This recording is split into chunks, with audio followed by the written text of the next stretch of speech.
மணப்பால். இதன் ஆசிரியர் கு. அழகிரிசாமி. ஜாமணி என்ற புனைப்பெயர் கொண்ட அன்பர் ராஜாமணி இப்பொழுது சில வருஷங்களாக ஒரு சுயேச்சை எழுத்தாளராகவே இருந்து வருகிறார்.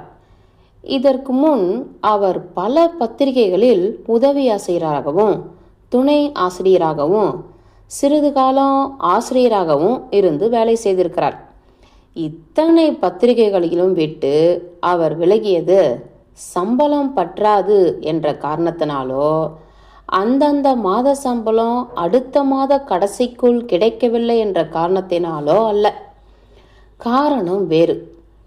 சுதந்திரம், அதாவது அபிப்பிராய சுதந்திரம் என்பதுதான் அவரை ஒவ்வொரு காரியாலயத்திலும் இருந்தும் வெளியேற்றி கொண்டே இருந்தது.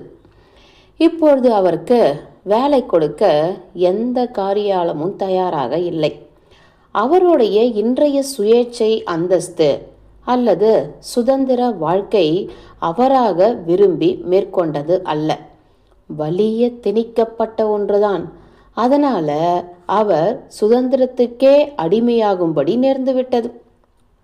பணத்திற்கு அடிமையாகிறார்கள், பாசத்துக்கு அடிமையாகிறார்கள், இன்னும் காதல், கத்திரிக்காய் இது போன்ற ஏதாவது ஒன்றுக்கு அடிமையாகியிருக்கிறார்கள்.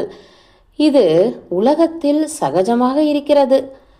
அந்த அடிமைத்தனங்களுக்கு என்றாவது ஒரு நாள் உய்வுண்டு. ஆனால் சுதந்திரத்துக்கே அடிமையாகிவிட்டால் அப்புறம் மனிதன் மீள்வதெங்கே? மீள முடியாமல் போனதற்கு ஜாமணி துன்பப்பட்டார். ஆனால் கவலைப்படவில்லை.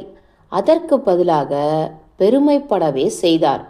வறுமையில் செம்மை இருந்தாலோ இல்லையோ பெருமை இருந்தது. ஜாமணி எக்காரணத்தை கொண்டும் தம் சொந்த அபிப்பிராயத்தை விட்டு கொடுக்காதவர் என்பது எழுத்துலகில் பிரசித்தம். முயலுக்கு 3 கால் என்று எழுதிவிட்டால் அப்புறம் அவராக தவறை கண்டுபிடித்து திருத்தினால்தான் உண்டு. மற்றவர்கள் அதை சுட்டி காட்டி 4 கால் என்று திருத்த சொன்னால் அவர் அதை ஒப்புக்கொள்ளவே மாட்டார். ஒப்புக்கொள்ளாததோடு மட்டுமல்ல, உம்மை போன்றவர்களுக்குத்தான் புண்ணியத்துக்கு 3 கால் என்று எழுதி வைத்தேன், இல்லை என்றால் 2 கால் என்றே எழுதியிருப்பேன் என்று அடித்து சொல்லவும் செய்வார். இப்படிப்பட்ட பேச்சையும் ரசித்து கொண்டாடும் சில வாசக நேயர்களும் சில சக எழுத்தாளர்களும் தமிழ் அன்னையின் மணி வயிற்றில் பிறந்திருப்பதால் தான் ஜாமணியின் எழுத்துகளுக்கு இன்னும் ஓரளவாவது கிராக்கி இருந்து கொண்டு வருகிறது. அவருக்கு பிடிக்காத புத்தகத்துக்கு அப்படி சொல்வது சரியல்ல. அவர் பிடிக்காத ஒருவர் எழுதி புத்தகத்துக்கு அவர் மதிப்புரை எழுதினார் என்றால் அந்த புத்தக ஆசிரியர் தூக்கு போட்டு கொண்டு சாக வேண்டும் என்று, புத்தகத்தை வெளிவிட்டவர் நாக்க பிடுங்கிக் கொண்டு சாக வேண்டும் என்றும் நினைத்து கொண்டே கடுமையாக தாக்கி எழுதிவிடுவார். இதனால் நூலாசிரியர்களுக்கு அவர் ஒரு சிம்ம சொப்பனம் என்ற கீர்த்தியை சம்பாதித்து விட்டார். சில பத்திரிகை ஆசிரியர்கள் போட்டி பத்திரிகைகளின் ஆசிரியர்களின் எழுத்துக்களை தாக்க நினைத்தால் அந்த கைங்காரியத்தை செய்ய ஜாமணியையே பயன்படுத்தி கொள்வதும் வழக்கம். அதனால மதிப்புரை எழுதுவதில் ஜாமணிக்கு மாதம் 30 ரூபாய்க்கு குறையாமல் வருமானம் வந்து கொண்டிருந்தது. இது தவிர ஏகதேசமாக கதை கட்டுரைகள் எழுதுவதில் கொஞ்சம் வரும். புத்தகங்களுக்காக ராயல்ட்டியையும் முன்பணத்தையும் வெளியீட்டாளர்களிடமிருந்து 5ம் 6மாக வாங்கிவிடுவார். இத்தனை வருமானங்களையும் மதிப்புரை புத்தகங்கள், இலவசமாக வரும் பத்திரிகைகள் ஆகியவற்றை நிறுத்தி விற்ற பணத்தையும் வாங்கி கொண்டு கலாட்சேபம் செய்து வந்த ஜாமணி சென்னையில் வருஷத்துக்கு 3 வீடு வீதம் மாற்றிக்கொண்டு வந்ததில் ஆச்சரியம் ஒன்றும் இல்லை. ஒரு இடத்தை விட்டு மற்றொரு இடத்துக்கு குடி கிளம்பினால் 3 மாத வாடகை பாக்கி, 2 மாதம் பால் வாங்கிய பாக்கி, 1 மாதம் காய்கறி வாங்கிய பாக்கி என்று பற்பல பாக்கிகளை அப்படியே அந்தரத்தில் நிறுத்திவிட்டு நகர்ந்து விடுவாள். புது வீட்டுக்கு குடி போவது பாக்கி கேட்பவர்கள் இல்லாத ஒரு இன்பலோகத்துக்கு குடிப்போவது போலவே இருக்கும் அவருக்கு. இப்பொழுது ஜாமணி ஆழ்வார்பேட்டையில் உள்ள ஒரு சந்துக்கு, அதாவது ஒரு இன்ப லோகத்துக்கு குடி வந்திருக்கிறார். ஆழ்வார்பேட்டையும் சில மாதங்களுக்குள் நரகமாகிவிட்டால் அப்புறம் சென்னை மாநகரில் இன்பலோகம் உள்ள பகுதி வேப்பேரி ஒன்றுதான். மற்ற பகுதியெல்லாம் ஜாமணி ஏற்கனவே குடியிருந்து நரகங்களாக்கிவிட்டார். வேப்பேரிக்கு அப்புறம் அதை பற்றி கவலைப்படுவானேன்? சென்னையில்தான் மாதத்துக்கு ஒரு பேட்டை தோன்றிக் கொண்டே இருக்கிறதே. ஆழ்வார்பேட்டை வாசம் அவருக்கு சொர்க்க வாசமாகவே இருந்தது. எந்த தெருவிலும் பட்டப்பகலில் தாராளமாக நடமாடலாம். தொடர்ந்தாற்போல் ஒரு மாதம் ரொக்க வாடகை வைத்து கொண்டால் எந்த கடைக்காரனும் கடனுக்கு சரக்கு கொடுப்பான், பால்காரனும் கடனுக்கு பால் விடுவான். வேற என்ன வேணும்? ஜாமணி இந்த புதிய இடத்துக்கு குடி வந்து 10-12 நாட்கள் கழிவதற்குள்ளாகவே ஒரு கடிதமும் ஒரு புத்தகமும் அவருடைய பழைய பெரம்பூர் விலாசத்துக்கு போய் அங்கிருந்து இங்கு வந்து சேர்ந்தன. அவர் தமது விலாசத்தை பெரம்பூர் போஸ்ட் மாஸ்டருக்கு மட்டும் தெரிவித்துவிட்டு வந்திருந்தார். அந்த கடிதமும் புத்தகமும் கலைக்கனி காரியாலயத்திலிருந்து வந்தவை. புத்தகத்துக்கு விரிவான முறையில் ஒரு மதிப்புரை எழுதி கூடிய சீக்கிரம் அனுப்பி வைக்குமாறு கடிதத்தில் கோரப்பட்டிருக்கிறது. புக் போஸ்டை உடைத்து பார்த்தார். குமாரி கோமலா என்ற 6 ரூபாய் நாவல். நாட்டு தொண்டன் பத்திரிகையின் உதவி ஆசிரியர் MC சேகர் எழுதியது. இதை ஜாமணி பார்த்தாரோ இல்லையோ, பயல் வந்து சிக்கினானே என்று ஒரே மகிழ்ச்சி பெருக்குடன் சொல்லிக்கொண்டார். சொல்ல முடியாத ஆனந்த களிப்பு. பித்து வாங்கி வருகிறேன் பார் என்று சொல்லிக்கொண்டே புத்தகத்தை உள்ளே கொண்டு போய் வைத்துவிட்டு அழுகிற குழந்தையை சமாதானப்படுத்துவதற்காக அதன் அருகில் சென்றார். குமாரி கோமலாவை வரிவிடாமல் படித்து முடித்தார். ஜாமணிக்கு படிப்பதற்கு முன்பே எப்படியெல்லாம் மதிப்புரை எழுத வேண்டும் என்று திட்டமிட்டிருந்தாரோ அப்படியே எழுதி முடித்தார். அதன் கடைசி பகுதி பின்வருமாறு அமைந்திருந்தது. இந்த ஆசிரியர் இதையும் நாவல் என்று எழுதியதற்கு பதிலாக வேறு ஏதாவது செய்திருக்கலாம். செய்வதற்கு வேலைகளா இல்லை? மோகினியாட்டம் ஆடலாம், கழைக்கூத்து ஆடலாம், வேசையற்பால் தூது சென்று பிழைக்கலாம் என்றெல்லாம் அந்த காலத்து புலவன் பட்டியல் அடுக்கியிருப்பது இந்த ஆசிரியருக்கு ஏனோ தெரியாமல் போய்விட்டது. அதற்கு நம் அனுதாபத்தை தெரிவித்துக் கொள்கிறோம். இதை படித்து பார்த்த ஜாமணியின் மனைவி என்ன இழவுக்கு இப்படி போட்டு தாக்கி எழுத வேண்டும் என்று கேட்டாள். அப்புறம் என்ன, ஆனானப்பட்ட எழுத்தாளனெல்லாம் அன்னக்காவடி எடுக்கும்போது இந்த பயலுக்கு மாதம் 450 ரூபாய் சம்பளம். இவன் தொடர்கதையை படிக்க பல்லாயிரக்கணக்கில் முட்டாள் வாசகர்கள். மனைவி மேற்கொண்டு அங்கே நிற்கவில்லை. அவருடைய கருத்தை தன்னால் மாற்ற முடியாது என்பது அவளுக்கும் தெரியும். மாற்றக்கூடாது என்பதும் அவளுக்கு தெரியும். ஏனென்றால் இப்படிப்பட்ட தாக்குதல் மதிப்புரைகளால் தான் கணவன் இன்னும் செலவாணி ஆகிக் கொண்டே இருக்கிறான் என்பதும், இல்லையென்றால் எப்பொழுதோ செல்லா காசு ஆகியிருப்பான் என்பதையும் அவள் நன்றாக அறிந்திருந்தாள். ஜாமணியின் மதிப்புரை தயாராகிவிட்டது. தபால் செலவுக்கு காசு கிடைக்கும் தினத்தில் அனுப்பிவிடலாம். கவரில் வைத்து ஒட்டி விலாசமும் எழுதியாகிவிட்டது. ஜாமணி ஆழ்வார்பேட்டைக்கு வந்து 2 மாதங்கள் ஆகிவிட்டன. ஒரு நாள் காலையில் முதலாக ஒரு பலசரக்கு கடைக்கு போய் 5 ரூபாய் கடன் சொல்லி சரக்குகள் வாங்கி கொண்டு வந்துவிட்டாள். கோட்டையை பிடித்தது போன்ற வெற்றி பெருமிதத்துடன் மனைவியிடம் வந்து, முன்பின் தெரியாதவனாக இருந்தும் நம்மை நம்பி 5 ரூபாய்க்கு கடன் கொடுத்திருக்கிறான். இந்த பட்டணத்தில் இப்படிப்பட்ட நல்ல ஆத்மாக்களும் இருக்கத்தான் செய்கிறார்கள் என்று சொன்னாள். மனைவிக்கு சிரிப்பு வந்துவிட்டது.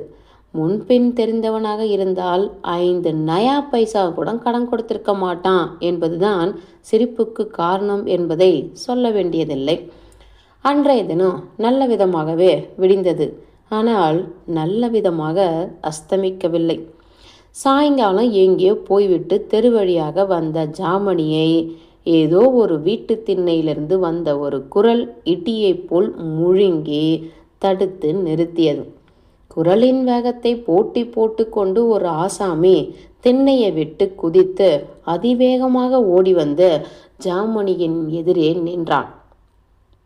நைனா, வந்துட்டியா, வந்து மாட்டினியா என்று ஒரு விதமாக நீட்டினான். அவன் வேற யாரும் இல்லை, பெரம்பூர் பால்காரன்தான். ஆழ்வார்பேட்டையில் தன் உறவினர் ஒருவர் இறந்ததற்கு துக்கம் விசாரிக்க வந்தவன். ஜாமணியை சேர்த்து விசாரிக்க ஆரம்பித்து விட்டான். ஜாமணியின் சப்த நாடிகளும் ஒடுங்கிவிட்டன. பேச்சு சுதந்திரத்துக்காக, எழுத்து சுதந்திரத்துக்காக, அபிப்பிராய சுதந்திரத்துக்காகலாம் காலமெல்லாம் போராடிய அந்த சுதந்திர புருஷன் பாவம் மூச்சு விடும் சுதந்திரத்துக்கே போராடி கொண்டு திக்பிரமை பிடித்தவர் போல நடுத்தெருவில் நாதியற்று நின்றார். அப்பொழுது பால்காரன் சொற்களால் தாக்கியது குமாரி கோமலாவுக்கு ஜாமணி எழுதிய மதிப்புரையை ஒரே நிமிஷத்தில் தூக்கி சாப்பிட்டு விட்டது. திண்ணையில் குந்தியிருந்த வேறு சிலரும் தெருவுக்கு வந்து ஒன்றும் புரியாமல் வாடிக்கையாக வேடிக்கை பார்த்து கொண்டு நின்றார்கள்.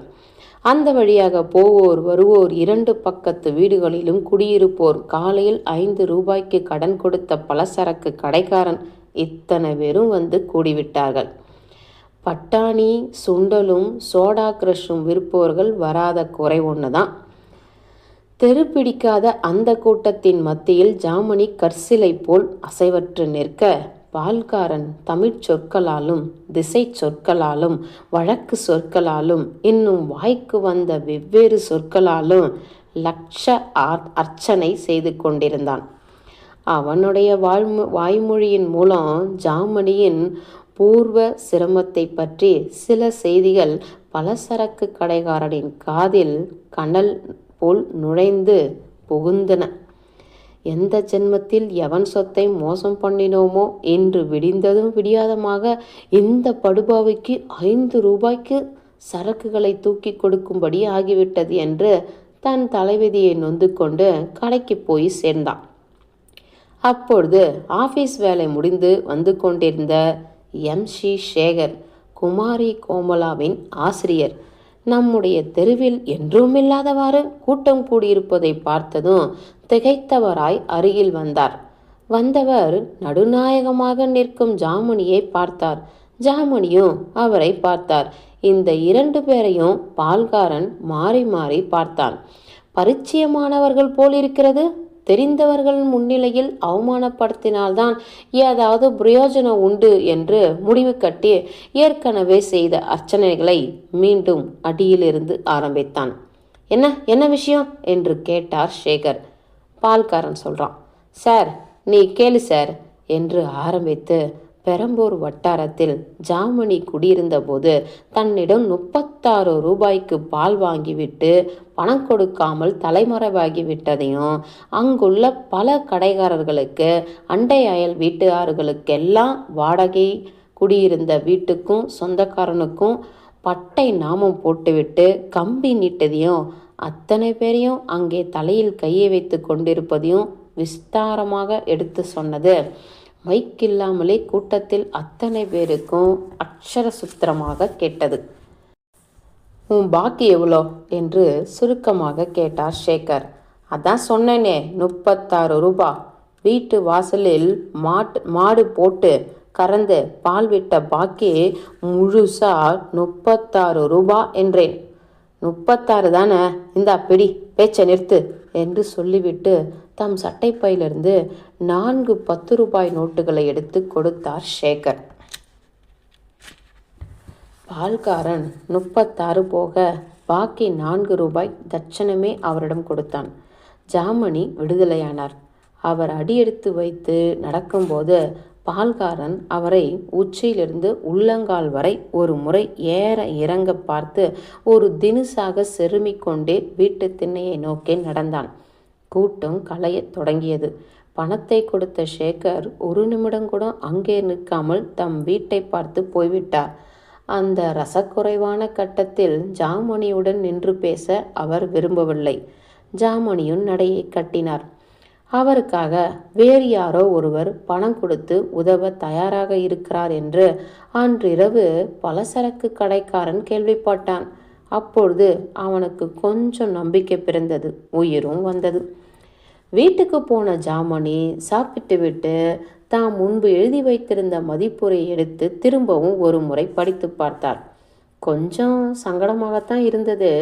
இருந்தாலும் கேவலம் இவனுடைய 36 ரூபாய்க்கு என் அபிப்பிராயத்தை விற்பதா? இலக்கியம் வேறு, வாழ்க்கை வேறு என்று தமக்குள்ளேயே சொல்லிக்கொண்டு படுத்தார். மறுநாள் ஞாபகமாக தபால் ஆபீஸுக்கு போய் மதுப்புரையை ஸ்டாம்ப் ஒட்டி போட்டுவிட்டு திரும்பினார். அடுத்த வாரமே கலைக்கனி பத்திரிகையில் குமாரி கோமலாவுக்கு ஜாமணி எழுதிய மதிப்புரை வெளியாயிற்று. ஆசிரியர் ஒரு எழுத்தை கூட எடுக்காமல் சிற்சில இடங்களில் கொட்டை எழுத்துக்களையும் பிரயோகித்து பிரசுரித்தார். அச்சில் படிக்கும்போது இன்னும் கொஞ்சம் எஃபெக்டிவாக இருக்கிறது என்று ஜாமணி சந்தோஷப்பட்டார். தம் நண்பர் குழாத்தின் பாராட்டுகளை நன்றிலிருந்து எதிர்பார்த்து தொடங்கினார். MC சேகருக்கு தமது புத்தகத்துக்கு கலைக்கணியில் வெளிவந்த மதிப்புரையை படித்து பார்த்தார். அவருக்கு வந்த ஆத்திரத்தில் ஜாமணியை நடு ரோட்டில் கொண்டு நிறுத்தி அந்த பெரம்பூர் பால்காரனையே போய் அழைத்து கொண்டு வந்து அவன் கையில் இன்னொரு 36 ரூபாயை கொடுத்து வாய் வரிசையை காட்டச் சொன்னால் என்ன என்று இருந்தது. ஜாமணியின் உண்மையான வார்த்தைகளை வெல்லும் சொற்கள் அந்த பால்காரன் ஒருவனிடம்தான் இருந்தன. ஜாமணியை எப்படி பழி வாங்குவது என்று தெரியாமல் சேகர் மனம் குமரி கொண்டிருந்த சமயத்தில் எரிகிற தீயில் எண்ணெயை வார்த்தது போல ஜாமணிக்கு 5 ரூபாய் சரக்குகளை கடனாக கொடுத்த கடைக்காரன் ஒரு நாள் சேகரின் ஆபீஸை விசாரித்து தெரிந்து கொண்டு அங்கே போய் அந்த பால்காரனுக்கு 36 ரூபாய் கொடுத்தது போல தனக்கும் தயவு பண்ணி 5 ரூபாயை கொடுக்க வேண்டும் என்று சேகரை வினயமாக கேட்டுக்கொண்டான். இதை கேட்டாரோ இல்லையோ, சேகர் தமது கோபத்தை எல்லாம் ஒன்று திரட்டி கொண்டு கடைக்காரன் மீது ஒரே பாய்ச்சலாக பாய்ந்தார். போயா வெளியே என்று அவர் கத்தியது ஆபீஸையே ஒரு கலக்கிவிட்டது. கடைக்காரனால் அவமானத்தை தாங்க முடியவில்லை. ஆத்திரம் தீர ஜாமணியை ஒரு அடியாவது அடித்துவிட்டு தான் மறுவேளை என்று விரதம் வைத்துக்கொண்டு ஆழ்வார்பேட்டைக்கு ஓடோடி வந்தான். அதே சமயத்தில் ஜாமணியின் வீட்டிலிருந்த முல்தானிய லேவாதேவிகாரன் பிரம்பை சுழற்றி கொண்டே வெளியே வருவதை பார்த்து, ஜாமணி இருக்கிறாரா என்று கடைக்காரன் கேட்டான். அந்த முல்தானியன் கொஞ்சம் தமாஷ் பேர் வழி.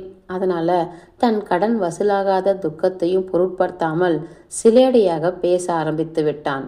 ஜாமணி ஜாப் மணியாயிட்டார்.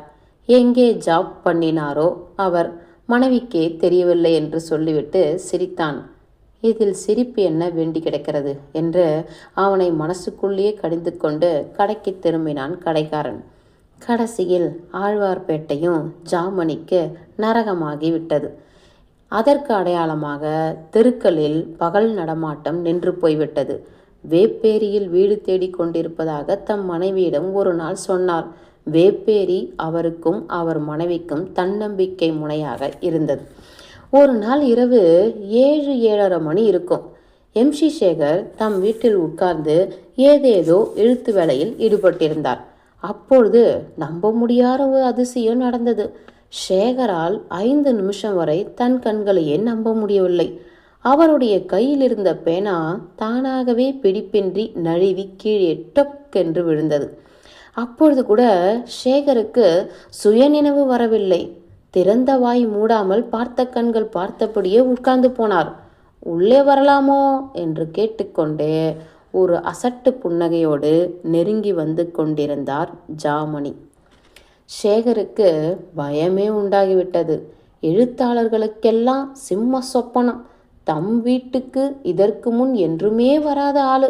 அதிலும் செய்த நன்றியை மறந்து பொறாமையின் காரணமாகவே கேவலமான பாஷையில் தாக்கி மதிப்புரை எழுதிவிட்டு எழுதிய புதிதிலேயே தம் வீட்டுக்குள் கொஞ்சம் கூட அச்ச தயக்கம் இல்லாமல் வருகிறார்.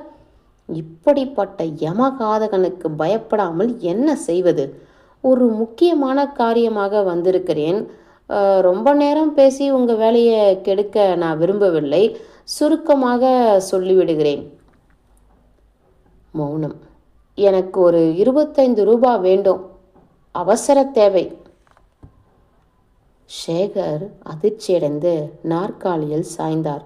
மறுகணமே அதிர்ச்சி நீங்கி 1000 யானை பலத்தோடு நிமிர்ந்து உட்கார்ந்தார். கடன் கேட்க வந்து விட்டால் எப்பேற்பட்ட மகாவீரனையும் உள்ளங்கையில் வைத்து ஊதிவிடலாம் என்று துணிந்து, எதற்கு 25 ரூபாய்? உம்முடைய நன்றி உணர்ச்சிக்காகவா, இல்லை நீர் செய்யும் இலக்கிய சேவைக்காகவா? ஒன்றும் புரியவில்லையே என்று பற்களை கடித்து கொண்டு கேட்டார் சேகர். இலக்கிய சேவையாவது மண்ணாங்கட்டியாவது, வேறு இடத்துக்கு குடி போகிறேன். செலவுக்கு கொஞ்சம் பணம் தேவையாக இருக்கிறது, அவ்வளவுதான். நீர் இப்படி நடுஜாமத்தில் குடி கிளம்பி போவதற்கு ஒத்தாசை செய்து ஆழ்வார்பேட்டையில் உள்ள அத்தனை வியாபாரிகளின் சாபத்தையும் ஏற்றுக்கொள்ள நான் தயாராக இல்லை.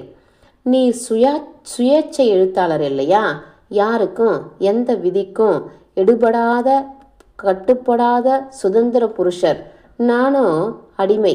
அபிப்பிராய சுதந்திரத்தை அடகு வைத்து வயிற்றை கழுகிறவன். உம்முடைய சுதந்திரத்தை காப்பாற்ற என் அடிமைத்தனத்திடம் நீர் யாசகம் கேட்க வரலாமா? இது உமக்கே அவமானமாக இல்லையா? ஆஃபீஸில் வேலை பார்ப்பது அடிமைத்தனமா? அப்படி நான் எப்பொழுது சொன்னேன்? அடிமைத்தனம் அல்ல என்றால் நீர் எதற்கு இத்தனை ஆஃபீஸ்களை விட்டு வெளியே வந்தீர்? அபிப்பிராய சுதந்திரம் இல்லாத இடத்தில் யார்தான் வேலை செய்வார்கள்? அப்படி என்ன அபூர்வமான அபிப்பிராயத்தை எழுதிவிட்டீர்கள்? அதை அவர்கள் தடுத்து விட்டார்கள். ஆஃபீஸை விட்டு வெளியே வந்து சுயேட்சையாக மாறிய பிறகும் தான் எத்தனை அபிப்பிராயங்களை சுதந்திரமாக வெளியிட்டு விட்டீர்கள். இவ்வளவு துணிச்சலாக சேகர் எதிர்த்து பேசுவான் என்று ஜாமணிக்கு ஆச்சரியமாக இருந்தது. பதில் பேச நான் எழும்பவில்லை. மூச்சு பேச்சற்று உட்கார்ந்திருந்த ஜாமணி மீது சேகர் எகிரி எகிரி பாய்ந்தார். உலகத்துக்கு உபயோகமான அபிப்பிராயங்களை வைத்து கொண்டிருப்பவன் அபிப்பிராய சுதந்திரம் என்று சொன்னால் அதற்கு அர்த்தம் உண்டு. உமக்கும் எனக்கும் எதற்கு அந்த ஆசை? அவர்களோடு சேர்ந்து நீரும் நானும் கோவிந்தா போடுவது எதற்காக? எண்ணெய் குடம் போட்டவன் ஐயோ ஐயோ, தண்ணீர் குடம் போட்டவனும் ஐயோ ஐயோ. அபிப்பிராயம் இல்லாத ஒவ்வொரு ஆஃபீஸிலும் போராடியிருப்பேன், வேலையும் விட்டிருப்பேன். அதுதான் ஐயா, முயலுக்கு 3 கால் என்பதும் உமக்கு ஒரு அபிப்பிராயம். நன்றாக பிழைப்பவனை பார்த்து பொறாமைப்படுவது ஒரு அபிப்பிராயம். ஆனால் புத்தி உள்ளவன் இதையெல்லாம் ஏற்றுக்கொள்ள வேண்டுமே. ஏற்றுக்கொள்ளாதை பற்றி நான் கவலைப்படவில்லை. உம்மை போல் மாடி வீட்டில் குடியிருக்க ஆசைப்பட்டால் அல்லவா நான் அதற்கெல்லாம் கவலைப்பட வேண்டும். கேவலம் மாத சம்பளத்துக்கு சுதந்திரத்தை ஏன் அடகு வைக்க வேண்டும்? மாத சம்பளம் வாங்காமலே சுதந்திரத்தை அடகு வைக்கிறீரே, அதற்கு என்ன சொல்கிறேன்? பொறாமை, பெரிய நினைப்பு, தத்தாரித்தனம், தடித்தனம் போன்ற ஏதாவது ஒரு ஆகாத குணத்தை அபிப்பிராயம் சுதந்திரம் என்று நினைத்து கொண்டு அதன் பொருட்டு குடியிருக்கும் தெருவில் நடமாட்ட சுதந்திரத்தையே இழக்கிறேன். நாங்கள் முதலாளியின் இடப்படி எழுதுவதாக ஊருக்குள் போய் பிரச்சாரம் செய்கிறேன். உண்மைதான், முதலாளியின் இஷ்டத்துக்கு தான் எழுதுகிறோம். பேச்சு சுதந்திரம், அபிப்பிராய சுதந்திரம், எழுத்து சுதந்திரம் முதலியவை இருக்க வேண்டும் என்று நாங்கள் எழுதுவது கூட முதலாளியின் அபிப்பிராயம்தான் என்பதை நான் மறுக்கவில்லை. ஆனால் நீர் என்ன செய்கிறீர்? ஒரு பிரசாலய முதலாளி 30 ரூபாய் முன்பணம் கொடுத்தா துறைக்கு சம்பந்தமில்லாத வேலைகளை எல்லாம் அவர் சொன்னபடி செய்து கொடுக்க தயாராக இருக்கிறீர். பெர்னாஷாவை திருடுவதிலிருந்து பிஸ்கெட் செய்யும் முறையை எழுதி கொடுப்பது வரை நீர் எதைத்தான் செய்யவில்லை? நாங்கள் 350 ரூபாய்க்கு அபிப்பிராய சுதந்திரத்தை விற்கிறோம். நீர் 30 ரூபாய்க்கு விற்கிறீர். இதில் எது புத்திசாலித்தனம், எது முட்டாள்தனம்? நமக்கு அபிப்பிராயம் என்று உருப்படியாக ஏதாவது இருக்கிறதா என்பதை அப்புறம் பார்த்து கொள்வோம். முதலில் இதை சொல்லும். ஜாமுனியால் அங்கே உட்கார்ந்திருக்கவே முடியவில்லை. வெருட்டென்று கோபமாக எழுந்தார். எனக்கு 25 ரூபாய் தேவை. கொடுக்க முடியுமா முடியாதா? இரண்டில் ஒன்றை சொல்லுங்கள். இனியும் நான் பிரசங்கம் கேட்க தயாராக இல்லை என்று வெட்டு ஒன்று துண்டு ரெண்டாக பேசினார். உமக்கு பணம் கொடுக்க தயாராக இல்லை.